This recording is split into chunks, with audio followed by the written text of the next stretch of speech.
In our system, it is even possible to highlight paid purchase orders.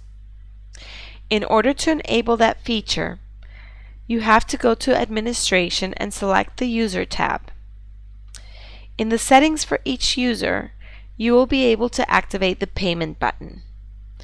If you have no access to that page, ask the administrator of your project to do it for you.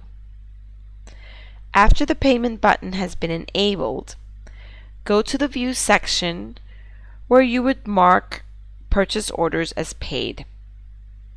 You will recognize the Payment button by the $sign on the lower right side of each purchase order strip. After clicking on the $button, you will be told to add a payment. That means you can even handle multiple installments.